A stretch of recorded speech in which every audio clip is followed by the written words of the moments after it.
Bună ziua! Good evening. What can I offer you? Poftim? Adică, cu ce pot să vă servesc? Uite și Duduie. Eu împreună cu familia mea m-am gândit să petrecem Revelionul la dumneavoastră restaurant și de aceea aș vrea să fac cunoștință cu mâncărul dumneavoastră, bucătăria. Știți dumneavoastră la ce mă refer? Da. Menu card. Aoleu, dar ce drăguț este Duduie. Deja m-am luat cu călduri de când... Da, de să vedem... Da, ce e? Și eu nu înțeleg nimic ce scrie aici. C, H, H, E, E, S, E, E, G, S, S, T, E, A, ce e asta? De ce nu înțeleg nimic? Ce scrie aici? Ouă, nu scrie ouă, nu scrie ouă aici. Unde brânză? Nu-i scrie brânză. Ce friptură? Nici o friptură, în fine, o friptură de porc, dacă... Steak. Incorect. Deci, uitați-vă la mine. Vă rog frumos să atingeți cerul gurii cu vârful limbii și pronunțați steak. Greșit, să ne pregătim. Iar e greșit. Sus. Ce mă? Sus! Uite ce tu n-am văzut să behe la luna aceea, dar am văzut să mănânc ceva. Păcat. Mă iertați de doie. Doamne. Aoleu, și acum ce facem? Nu aveți dumneavoastră o colegă care ar să mă servească și pe mine într-o limbă mai cunoscută, așa, ca să mănânc și eu. Nu îmi jigniți mie profesia, eu sunt profesor de engleză și sunt în stare să vă perfecționez pronunția. Aoleu, profesoară de engleză, păi și ce căutați la restaurant aici? I'm sorry, domnule, cine mai e în stare în ziua de astăzi să trăiască cu un salariu de profesor? Mă scuzați de am și eu o soră, profesoară, dar nu să vai de ca, în fine, mă ierta. Vă rog eu frumos, aduceți-mi o colegă care să vorbească în limba română, să poți... Ione!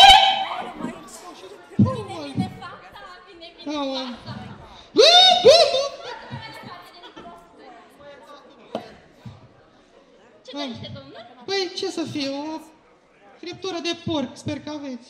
O friptură de? De porc! Porc! O friptură de porc, o friptură de porc. O friptură de porcus domesticus, domnule. Da, de domesticus de la. Păi asta este cu totul și cu totul altceva. Da. Știți dumneavoastră ce este porcus domesticus? Nu. Ei bine, porcus domesticus este un animal care se crește pentru carne. Acesta se înrodește cu porcul de mare, adică cu scorpena scrofa. Da. Și cu porcul sălbatic, mistrețul. Aoleu, mistre, da. Repetați după mine, domnule. Scorpena scrofa. Stropena, scrotrop. Scorpena? Scorpena, Scorpena, aoleu, Duduie, bă, să nu vine. Da, acesta este necomestibil și nu-i bun. Da, nu e bun. Bine, dar atunci dați-mi o friptură de scorpena scrofa de asta. Da. Da, păi auziți, dar să n-aibă zgârciuri, că mi rămâne printre din, nu-mi place. Ce să n-aibă, domnule? Zgârciuri, Duduie, chestia când tragi de din. Să n-aibă zgârciuri, să n-aibă zgârciuri. Dar ce semn, domnule, ce restaurant de periferie, să n-aibă zgârciuri? Aoleu, mama mea, aoleu, ce zgârciuri aveți, Duduie, să mori. Aoleu. Precis despre o de anatomie. Nu. La bază sunt veterinar. Păi și de ce nu veterinăriți în altă parte, la o crescătorie de scorpena scrofa de aia? Ce căutați aici? Am veterinar la Contim, dar a dat faliment. Aoleu, Duduie, și eu dau faliment, dar de foame, Duduie, că nu mai pot. Vino, dragă, și ai comanda. Acum. Măcat cheler, stați ușor că m-a luat pe tărie și vor aceea. Scuzați, domnule. Ce doriți? Păi, o friptură de scorpena scrofa. Poftim? O friptură de porc. Da, o friptură de porc. Și cu ce garnitură? Păi, ce să fie? Cartofi prăjit, aveți? Cartofi. Deci, o friptură de porc și o porție de solanum tuberosum. Solana ce? Cartof. Cartoful face parte din familia solanaceelor. Da, solana ce? Are niște floricele alb-roz și niște tuberculi rotunzi. Tubercul rotund, da. Că dumneavoastră nu știți. Ce Sunt nu știu? două feluri de cartofi. Cartof franțuzesc și cartof indonezian. De care doriți? Păi ce să fie, Duduie, unul de ăsta care să-ți mănâncă comestibil. Franțuzesc, că nu mă duc în Indonezia să iau cartofi. Stați că dumneavoastră nu știți. Iar nu știu ce nu Cartoful știu. indonezian Așa. se mai numește și batat. Bătut Și este mai dulce, nu bătut, batat. Iar cartoful franțuzesc are de la 14 la 27% amidon. Eu știu agronom, unde vă duceți? Păi mă după câmp, că ați terminat agronomia, sunteți acolo la prașă, la ceva. Dumneavoastră sunteți rupt de realitate. Alta. Aoleu, dar nu sunt rupt, nu mai dați că mă vine zis, nu sunt rupt de realitate, sunt rupt de foame, Dudui. Auzi, aveți o colegă să mă ducă ceva la rece, să nu știu acasă, am copii, familie, nu mai pot de foame, mor aici. Dragă, ia-i comanda. Să rece la domnul. Ce m-a pus să vin aici, doamne, nebunesc, nu mai pot. Asta ce mai e? La prima vedere constatăm că avem de-a face cu geometrii. Este un paralelogram. Este. Ce e ăla? În formă de cer. Cer, da, cer. Este format din mulțimea tuturor Să mă nu mai dați cu cuțit. Băi, nu mai dați cu cuțitul, tu stați ușor.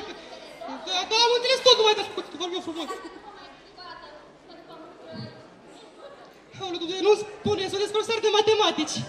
Nu, sunt inginer constructor și arhitect, domnule. Inginer constructor și arhitect. Aoleu, și ce căutați? De ce nu te...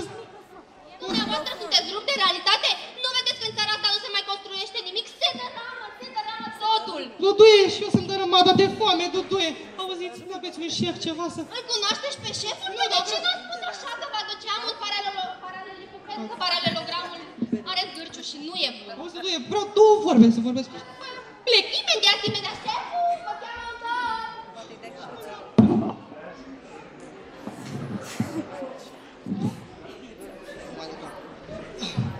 Bună ziua, dragă domnule! Deci, am venit și o altă dată dumneavoastră la restaurant să testez bucătăria și a venit o doamnă profesoară de engleză și mi-a spus că eu ar trebui să consum de fapt și apoi a venit o doamnă care crește poși, cred, și mi-a spus că trebuie să mănânc o scorpina sprofa și apoi o altă doamnă mi-a spus că trebuie să am garnitură de solana și apoi o doamnă a venit și mi-a spus că trebuie să mănânc că vira că nu mai înțeleg nimic. Ce e aici, domnule? Restaurant universitate, de ce vă bate jos, domnule, până mânzi, domnule? Cu ce drept, domnule? Cu ce drept? Cu ce drept? Din punct de vedere drept, avem de-a face cu articolul 205 alineatul A. Și dumneavoastră? Avocat. Am pus-o. Sună cam așa. Atingerea pusă asupra unei persoane cu scopul de a obține. Bă, ce?